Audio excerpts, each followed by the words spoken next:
அவர்களை குர்ஆன் வழிகெடுத்ததுன்னு சொல்றது ஏத்துக்க முடியலையா? ஏன்? குர்ஆன் வழிகெடுக்குமா? வழிகாட்ட வந்த வேதம் தானே குர்ஆன். குர்ஆன் வழிகாட்டவும் செய்யும், சிலர்களை வழிகெடுக்கவும் செய்யும். யுதில்லு மையஷா வயஹ்தி மையஷா என்பது சூரத்துல் நஹ்லுடைய வசனம் தானே, குர்ஆன் சொன்னது தானே. அல்லாஹ் தான் நாடியவர்களை வழிகெடுக்கவும் செய்வான். இங்க அல்லாஹ் வழிகெடுப்பான் என்று சொல்வதை விட வழிகட விட்டு விட்டான்னு சொல்றதுதான் சரியான வார்த்தை அப்படின்னு உஸ்தாதுமார்கள் நமக்கு சொல்லி தருவாங்க. அதுவும் நல்ல வார்த்தை தான், அப்படியே சொல்லலாம். நாம் அப்படியே சொல்லுவோம், குர்ஆன் அவர்களை வழிகட விட்டு விட்டது. ஏன்னா தான் சொல்ல வரும் கருத்து இதுதான் அப்படின்னு குர்ஆன் சொல்லி இருக்க, இல்லை எங்களுக்கு இந்த மாதிரி கருத்து தான் விளங்குதுன்னு சொல்லி அவங்க புத்திக்கு ஏற்ற மாதிரி குர்ஆனுக்கு ஒரு விளக்கத்தை சொல்லி போனா அது வழிகட விட்டு விடுவது தானே. வழிகேட்டில் தான் அது போய் சேரும். இது முற்றிலும் குர்ஆனை புறக்கணிக்கிற ஒரு காரியமாகும். அதனால்தான் அவர்களை குர்ஆன் வழிகெடுக்கிறது.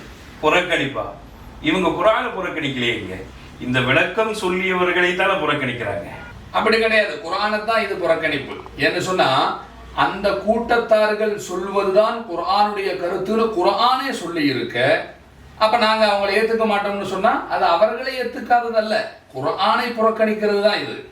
இவர்கள் சொல்வதுதான் குர்ஆனுடைய கருத்து, அதைத்தான் பின்பற்ற வேண்டும் என்பதற்கு குர்ஆன்ல எங்காவது ஆதாரம் காட்ட முடியும்? தாராளமா. என்ன இப்படி கேட்டீங்க? உங்கள் குர்ஆன்லயே அதற்கு உண்டான ஆதாரம் இருக்கு. சூரத்துல் ஃபாத்திஹாவிலேயே. ஆமா, குர்ஆனுடைய ஒட்டுமொத்த சாராம்சத்தையும் சொல்லுகிற சூரா தான் சூரத்துல் ஃபாத்திஹா, இல்லையா?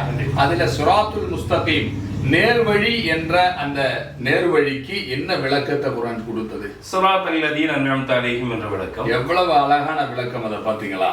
ஏன்னா சிராத்தல் லதீன அன்அம்த அலைஹிம், அல்லாஹுவின் அருள் பெற்ற ஒரு கூட்டத்தார்களின் வழிதான் சிராத்துல் முஸ்தகீம், நேர்வழி. இங்க அல்லாஹ் இப்படி சொல்லல, சிராத்துல் குர்ஆனி வஸ் சுன்னா, இதுதான் சிராத்துல் முஸ்தகீம்னு அல்லாஹ் சொல்லல. ஏன்னா குர்ஆன் சுன்னா என்பது ஒரு பொதுவான வார்த்தை, அதுல பல கருத்துக்களும் வெளியே வரலாம்.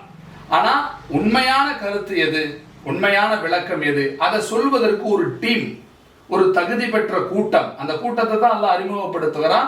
அன்அம்த அலைஹிம், அந்த முன்அம் அலைஹியான கூட்டத்தார்கள் சொல்வதுதான் குர்ஆன் சொல்ல வருகிற உண்மையான முழுமையான கருத்து. அதை பின்பற்றினால்தான் குர்ஆனை பின்பற்றியவர்களாக நாம் ஆகுவோம், இல்லாவிட்டால் வழிகேட்டிற்கு தான் சொல்லுவோம். இது கொஞ்சம் ஆழமா கவனிக்க வேண்டிய ஒரு விஷயம். கண்டிப்பா. அப்படி நாம் சொல்ற இந்த அருள் பெற்ற கூட்டம் ஒரு விளக்கத்தை சொல்ல, அந்த விளக்கத்தை புறக்கணித்து குர்ஆனுக்கு அவர்கள் விளங்கியதை போல கருத்து சொல்லி வழி தவறிய கூட்டத்திற்கு எடுத்துக்காட்டாக யாரையாவது சொல்ல முடியுமா? தாராளமா. இன்னைக்கு அஹ்லு சுன்னத்து வல் ஜமாஅத்தை தவிர உண்டான அனைத்து கூட்டங்களின் நிலையும் இதுதானே ஹஸ்ரத். ஏன்னா குர்ஆன் ஹதீஸிற்கு விளக்கம் சொல்ல வேண்டியவங்க ஒரு விளக்கம் சொல்லி இருக்கிறாங்க, அந்த அடிப்படையில போறவங்க தான் அஹ்லு சுன்னத்து வல் ஜமாஅத்தினர்கள். மற்ற கூட்டங்கள் எல்லாமே அந்த விளக்கங்களை புறக்கணிச்சு இவர்களாக குர்ஆனை பார்த்தாங்க.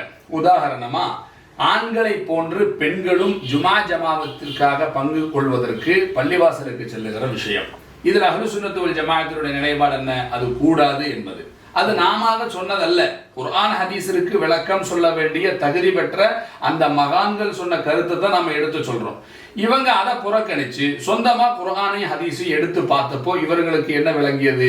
அது தவறில்லை என்று விளங்கியது. இப்ப நாம எதை பின்பற்றணும்? அந்த மகான்கள். ஏன்னா அவர்கள் தான் அங்கீகாரம் பெற்றவர்கள் குர்ஆன் ஹதீஸிற்கு விளக்கம் சொல்வதற்கு. அவர்கள் கருத்தை பின்பற்றினால்தான் இஸ்லாத்தை பின்பற்றிய மாதிரி ஆகி போயிடும். அப்ப அதுக்கு மாற்றமா பின்பற்றி வழி தவறிய வழிகட்ட கூட்டத்திற்கு உதாரணம் இன்னைக்கு நாம காணுகிற எல்லா கொள்கையுடையவர்களும் தான், அஹ்லு சுன்னத்து வல் ஜமாஅத்தை தவிர. இவர்கள் யாரும் இவர்கள் வழிகட்டதாக ஒத்துக்கொள்றது இல்லையே. யாருமே ஒத்துக்கொள்றது இல்லை. கண்டிப்பா. இவர்கள் எல்லோரும் ஒத்துக்கொள்வதை போல வழிகட்ட ஒரு கூட்டத்திற்கு உதாரணம் சொல்ல முடியுமா? எப்படி கேக்குறீங்க? அதாவது குர்ஆனுக்கு சரியான விளக்கத்தை பெற்றவர்கள் ஒரு கருத்தை சொல்லி இருக்க, அதை புறக்கணித்து குர்ஆனுக்கு வேறொரு விளக்கத்தை சொல்லி வழிகட்டு போன கூட்டத்திற்கு எடுத்துக்காட்டாக வரலாற்றில் யாராவது உண்டா? வரலாற்றில இருந்து கேக்குறீங்க நீங்க? தாராளமா. வரலாற்றுல வழிகட்ட கூட்டங்கள் எல்லாமே இப்படித்தான் வழிகட்டுறது. உதாரணமா முதன்மையான கூட்டத்தையே சொல்லலாம். ஹவாரிஜிகளை பத்தி கேள்விப்பட்டிருக்கீங்களா? கண்டிப்பா. அலி ரலியல்லாஹு அன்ஹு காலத்திலேயே தோன்றியவர்கள், இஸ்லாமியர்களில் வழிகட்டு போனவர்கள் முதன்மையானவர்கள் ஹவாரிஜிகள். அவர்களுடைய தலைவர் துல் ஹுவைஸரா. இவர்கள் எப்படி வழிகட்டாங்கன்னு தெரியுமா உங்களுக்கு?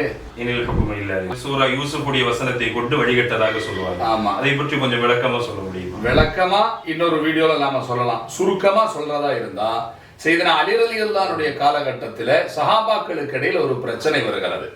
அந்த பிரச்சனைக்கு உண்டான தீர்வு காண்பதற்கு 2 ஹாக்கிம்களை அலி ரலியல்லாஹு அவர்களும் முஆவியா ரலியல்லாஹு அவர்களும் நிச்சயிக்கிறாங்க. இப்போ யாருடைய காலகட்டம்? அலி ரலியல்லாஹுடைய காலகட்டம். அங்கே எத்தனை சஹாபாக்கள் இருக்கிறாங்க? முஆவியா ரலியல்லாஹு அவர்களை போன்ற பெரிய ஒரு சஹாபி, அப்துல்லாஹ் இப்னு அப்பாஸ் ரலியல்லாஹு அவர்கள் உயிரோடு இருக்கிறாங்க, சையதத்துனா ஆயிஷா ரலியல்லாஹு இருக்கிறாங்க. ஆயிரக்கணக்கான சஹாபாக்கள் குர்ஆனுடைய விளக்கத்தை நேரடியாக பெற்றவர்கள் இல்லையா?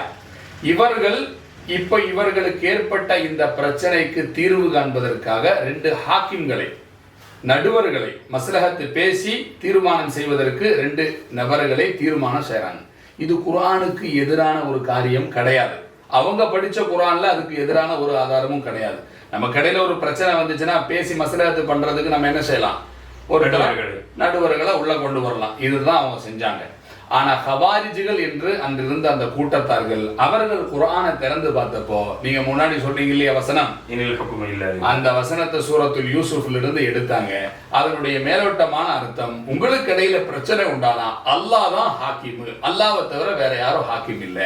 அப்போ இங்க ஹாக்கிம்களாக 2 சஹாபாக்களை, யாரையெல்லாம்? அபூ மூஸா அஷ்அரி, 2 சஹாபாக்களை ஏற்பாடு செய்தது குர்ஆனுக்கு மாற்றமான காரியம். இதற்கு தலைமை தாங்கிய அலி அவர்களும் ரலியல்லாஹு அன்ஹு, முஆவியா அவர்களும் ரலியல்லாஹு அன்ஹு காஃபிராகி விட்டார்கள் என்ற தீர்மானத்துக்கு வந்தாங்க.